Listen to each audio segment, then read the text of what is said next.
I want to tell you a story. A story about a boy who tried out for his high school basketball team and was told he was not good enough. A boy who went home, locked himself in his room and cried. A boy whose name was not even on the list, while other players, less hungry and less determined, walked onto that court without him. And today, that boy is considered the greatest basketball player who has ever lived. He won 6 championships, he never lost a final, and he changed the meaning of the word excellence forever.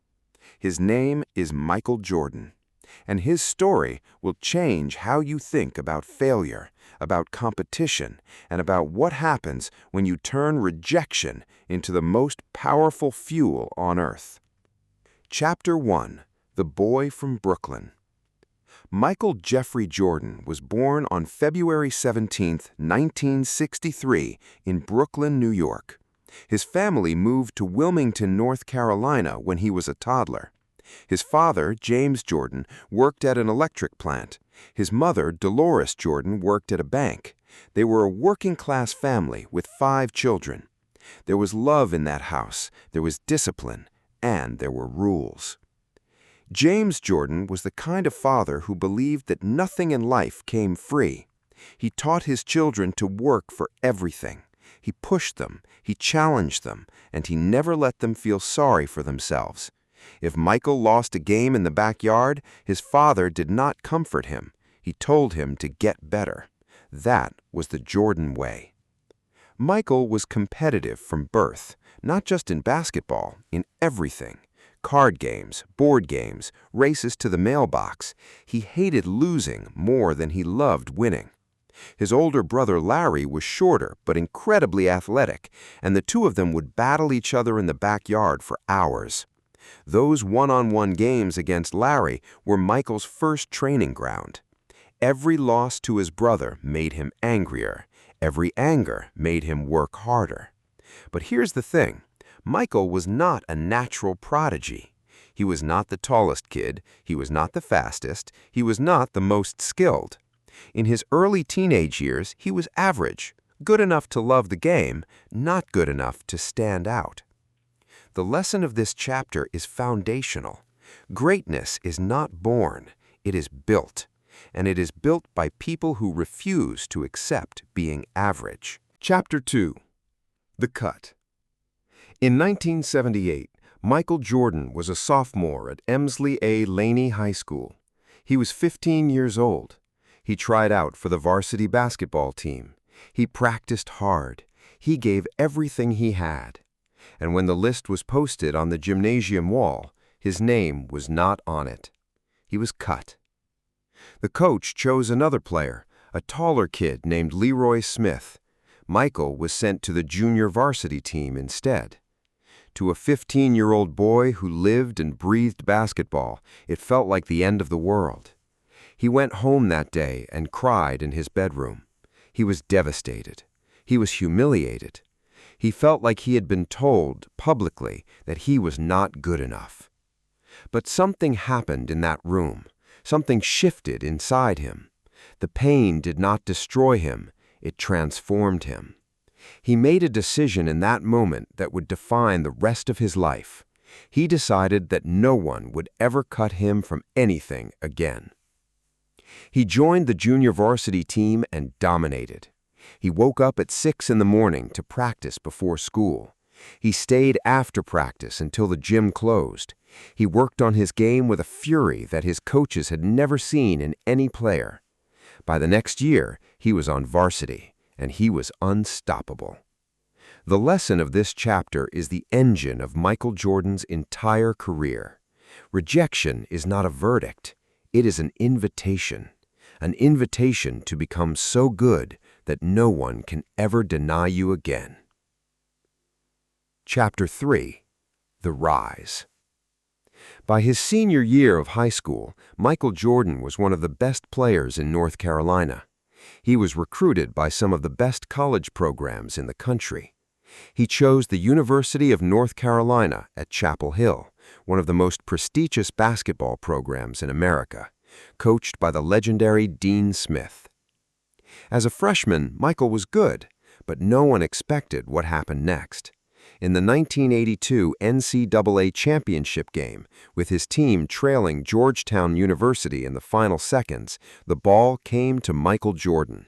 He was 18 years old, a freshman, in the biggest game of the season, and he hit the game-winning shot.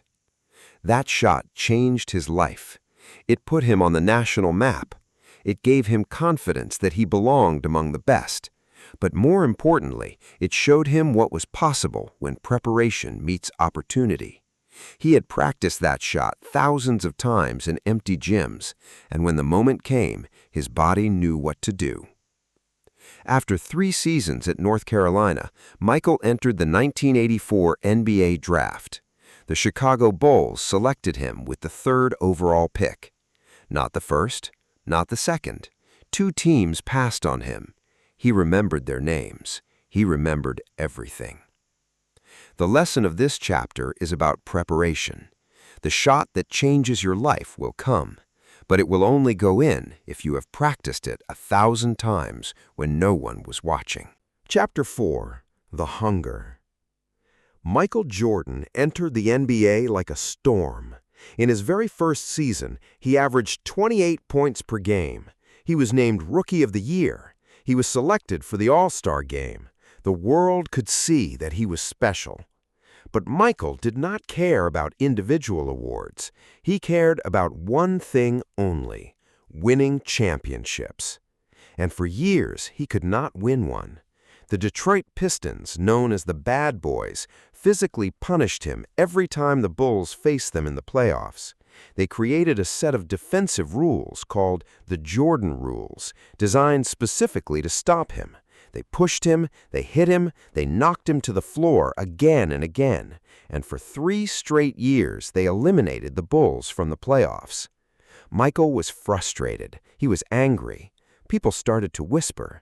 They said he was a great individual player, but could not win the big games. They said he was selfish. They said he would never be a champion. Instead of arguing, Michael went to work. He spent the entire summer in the gym, building his body. He added muscle. He got stronger. He worked on his post-game, his defense, his leadership. He came back the next season, not just as a better player, but as a different kind of player, a player who could carry an entire team on his back. The lesson of this chapter is about evolution. When the obstacle keeps beating you, do not complain about the obstacle. Change yourself until the obstacle can no longer stop you. Chapter 5. The Dynasty. In 1991, Michael Jordan and the Chicago Bulls won their first NBA championship. They defeated the Los Angeles Lakers. Michael fell to the floor, clutching the trophy, and cried. He had wanted this for so long. He had worked for it for so long, and finally, it was his. But one was not enough. The Bulls won again in 1992, and again in 1993. 3 consecutive championships. Michael Jordan was now the undisputed best player in the world. His combination of scoring, defense, athleticism, and competitive fire was something basketball had never seen before. His fame went beyond basketball. He became a global icon. His partnership with Nike created the Air Jordan brand, which became the most successful athlete shoe line in history. His silhouette, the Jumpman logo, became one of the most recognized symbols on Earth. He was in commercials, on magazine covers, and in conversations in every country on the planet. But behind all the fame, Michael remained the same person, obsessive, relentless, never satisfied. His teammates have said that he was the hardest worker on every team he was ever on. He arrived first, he left last. He demanded the same intensity from everyone around him. Not everyone liked it, but everyone respected it. The lesson of this chapter is about standards. Champions do not lower their standards when they reach the top. They raise them, because the moment you stop climbing is the moment someone else passes you. Chapter 6. The Loss. On July 23, 1993, Michael Jordan's father, James Jordan, was murdered. He was shot while sleeping in his car on the side of a highway in North Carolina. Two teenagers killed him during a robbery. They did not know who he was. They did not know whose father they had taken from the world. Michael was destroyed. His father was his best friend, his mentor, his motivation, the man who had taught him to compete, to fight, to never accept anything less than his best. And now he was gone, senselessly, violently, without warning. 3 months later, Michael Jordan retired from basketball. He was 30 years old, at the peak of his powers, the best player alive, and he walked away. He said he had lost his desire to play. The fire that had driven him since he was a boy was gone. His father had taken it with him. He tried playing professional baseball, his father's dream for him. He played in the minor leagues. He was not great at it. The media mocked him, but he did not care. He was doing it for his father. He was grieving in the only way he knew how, by competing. The lesson of this chapter is about humanness. Even the strongest people break.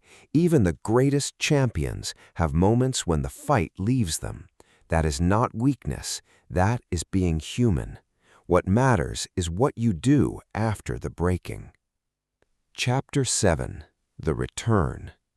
On March 18, 1995, Michael Jordan sent a fax to the media that contained 2 words, "I'm back."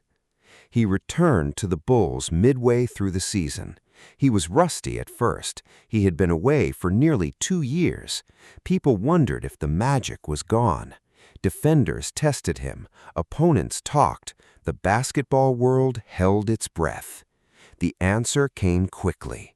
In the 1995-1996 season, Michael led the Bulls to a record-breaking 72 wins and only 10 losses, the best regular season record in NBA history at that time. They won the championship. Michael won the Finals MVP. He was back, fully, completely, more dangerous than ever. He won again in 1997 and again in 1998, 6 championships in 6 attempts. He never lost a finals series. He hit the game-winning shot in the 1998 finals, his last shot as a Bull, with 5 seconds left. It is one of the most famous moments in sports history. He retired again after that shot, on top, on his terms, as the greatest to ever play the game. The lesson of this chapter is about legacy. The greatest comeback is not just returning. It is returning and proving that you are even better than before, that the time away made you sharper, hungrier, and more focused. Chapter 8. Why this story matters to you. You are watching this right now because something in this story speaks to something inside you. Maybe you have been cut from something. Maybe someone told you you were not good enough. Maybe you failed at something publicly and the embarrassment still burns inside you. Michael Jordan was cut from his high school team. The 2 greatest words in his entire legend are not 6 championships. They are, he was cut.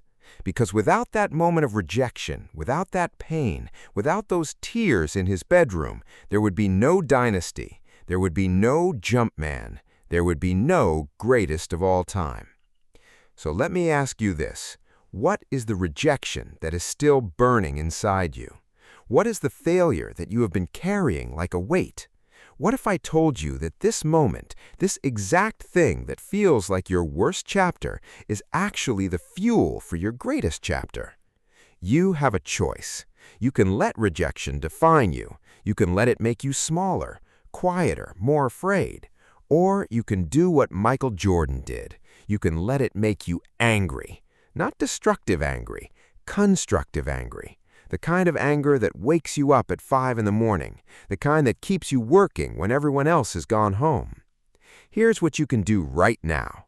Think about the last time someone told you no, the last time you were not chosen, the last time you were overlooked.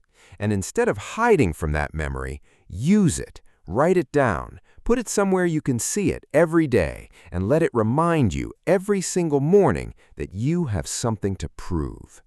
The lesson of this chapter is Michael Jordan's gift to the world. Failure is not the opposite of success. It is the fuel for success. Use it. Chapter 9. Become undeniable.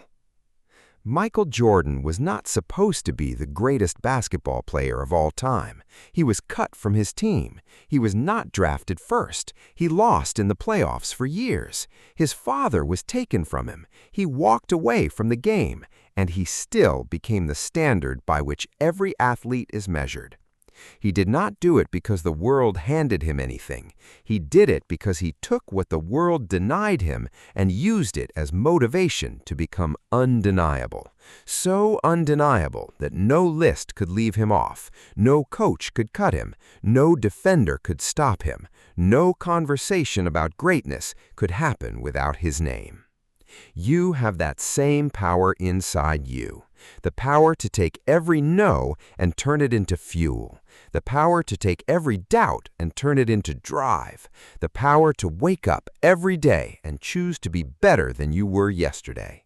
Not for anyone else, for yourself. Do not wait for someone to pick you.